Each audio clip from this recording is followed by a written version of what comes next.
Pour débuter cette deuxième partie, je vous emmène au parc du château de Valmy. À 3 km au sud d'Argelès, s'élève le majestueux château de Valmy, entouré de son parc et de ses vignes. Ce monument a été édifié à la fin du XIXe siècle.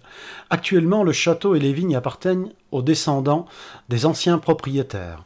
Le parc et les dépendances sont gérés par la ville depuis 1987.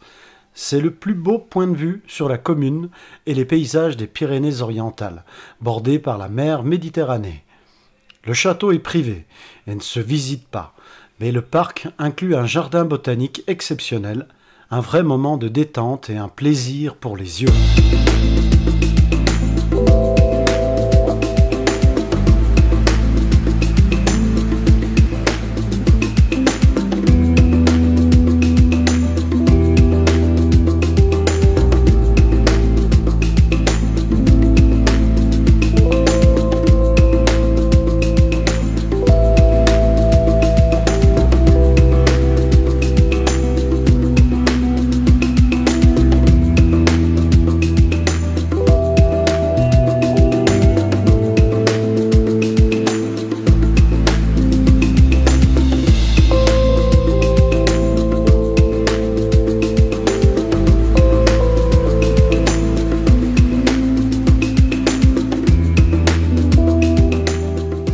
Partons maintenant sur le sentier du littoral pour rejoindre à pied Collioure depuis le Racou. On emprunte un sentier qui nous permet de découvrir de nombreux points de vue superbes et des criques magnifiques.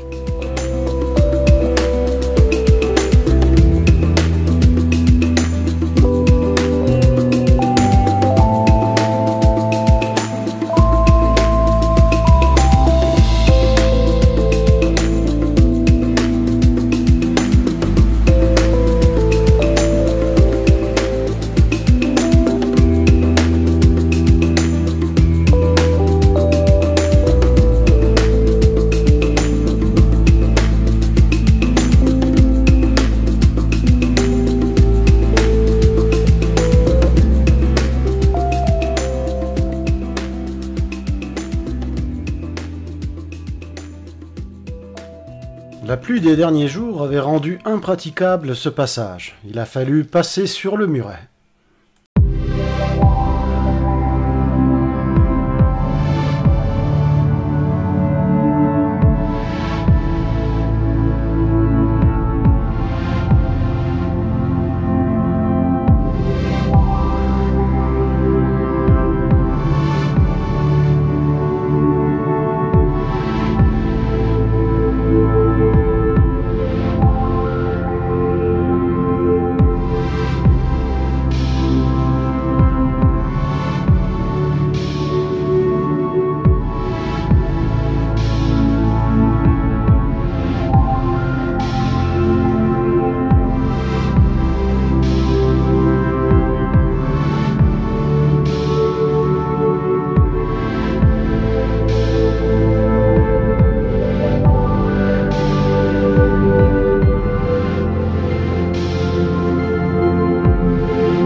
Pour le retour, nous avons opté pour le bateau qui nous a ramenés à Argelès. Nouvelle journée de découverte, nous décidons de louer un scooter pour parcourir la côte Vermeille.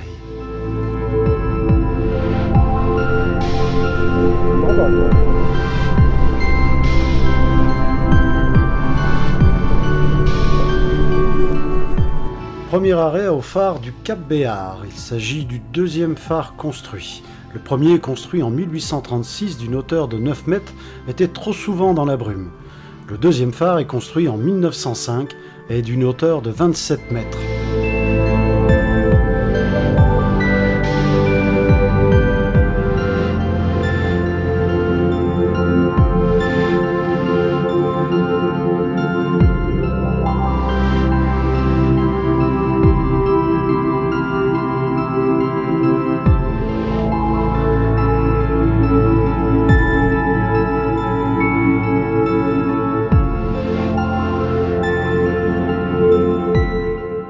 C'est une tour pyramidale à section carrée, en pierre apparente avec chaînage d'angle et encorbellement à la partie supérieure.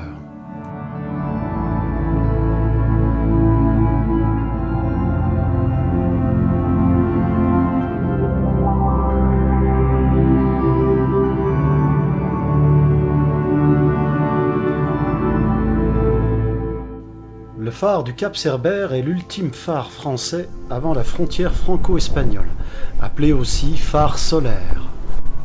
Il est situé au Cap Cerbère, sur la commune de Cerbère, dernière commune de la Côte Vermeille, dans un paysage naturel qui en fait une halte appréciée sur le sentier de randonnée.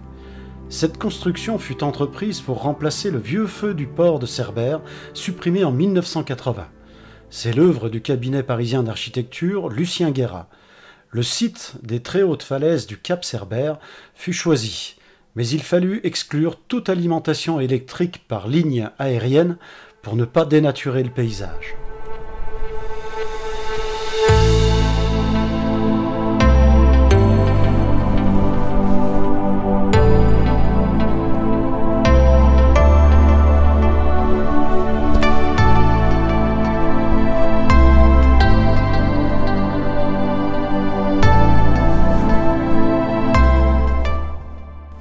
La tour Madlock est perchée à environ 650 mètres de hauteur dans le massif des Albères, à quelques kilomètres à l'ouest des côtes méditerranéennes, sur une crête rocheuse marquant la limite entre les communes de Collioure et Port-Vendre.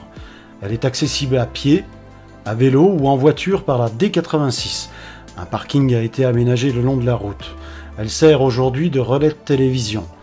La tour Madlock est érigée sous Jacques II, roi de Majorque et comte du Roussillon, qui veut se protéger des razzias morts sur la côte, du roi de France au nord et de son frère le roi Pierre III d'Aragon au sud.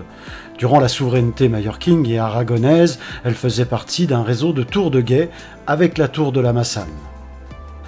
La montée est relativement facile, un peu moins de 2 km de marche avec un dénivelé d'environ 300 mètres. Ça grimpe quand même. On arrive à la tour épuisé, haletant, mais le résultat est là. Une vue imprenable sur la côte.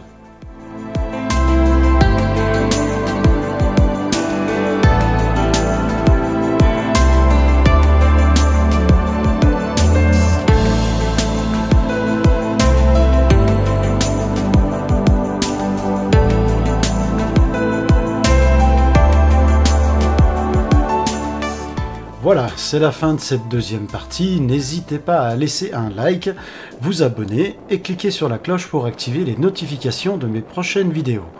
La dernière partie sera consacrée à la visite du site Les Orgues, l'ermitage de Forçat-Réal et le site de Paulil.